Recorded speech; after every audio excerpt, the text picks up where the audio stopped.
इस पाठ में हम लोग राष्ट्र की दृश्य कल्पना नामक बिंदु का अध्ययन करेंगे।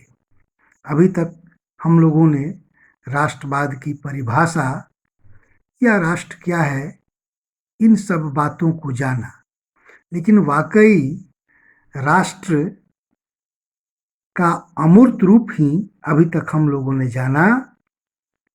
राष्ट्रीय एकता और राष्ट्रवाद की भावना को लंबे समय तक लोगों के दिलों में, विचारों में बने रहने के लिए अनेक कलाकारों, साहित्यकारों ने कुछ रूपकों का विकास किया, कुछ प्रतीक चिन्हों का विकास किया।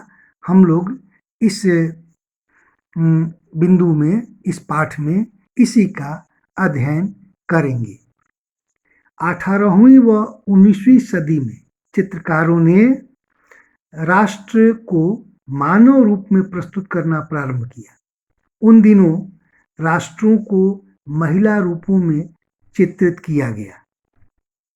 राष्ट्र को व्यक्ति का जामा पहनाते हुए जिस नारी रूप को चुना गया, वह वास्तविक जीवन में कोई विशेष महिला नहीं थी, अपितु वह तो राष्ट्र के अमूर्त विचार को ठोस रूप प्रदान करने का प्रयास भर था, अर्थात नारी की छवि राष्ट्र का रूपक बन गई।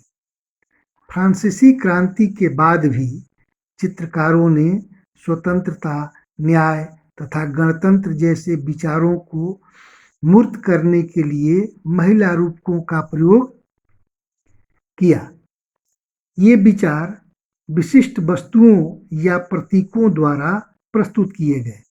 स्वतंत्रता का प्रतीक लाल टोपी या टूटी जंजीर था और न्याय को प्रायः एक ऐसी महिला के प्रतीकात्मक रूप में व्यक्त किया गया जिसकी आंखों पर पट्टी है और हाथ में तराजू है। फ्रांसीसी क्रांति के दौरान इन सब चीज़ों को हम लोगों ने पढ़ लिया है। फ्रांस में उसे लोकप्रिय ईसाई नाम मारियान दिया गया, जिसने जन राष्ट्र के विचार को रेखांकित किया। उसके चिन्ह भी स्वतंत्रता और गणतंत्र के थे, लाल टोपी, तिरंगा और कलगी। मारियान की प्रतिमाएं सार्वजनिक चौकों पर लगाई गईं, जिसे जनता को एकता के राष्ट्रीय प्रतीक की याद आती रहे। मारियान की छवि सिक्कों व डाक टिकटों पर भी अंकित की गई। इसी प्रकार जर्मेनिया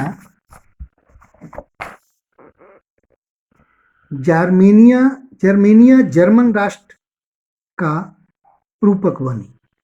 दृश्यात्मक अभिव्यक्तियों में जर्मेनिया बलूत वृक्ष के पत्तों का मुकुट पहनती है, क्योंकि जर्मन बलूत वीरता का प्रतीक है।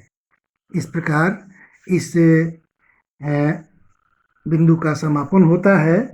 आप लोगों के लिए गृह कार्य ये रहेगा, मारियान और जर्मेनिया कौन थी, जिस रूप में उन्हें मूर्तिमान किया गया उसका क्या महत्व था। धन्यवाद।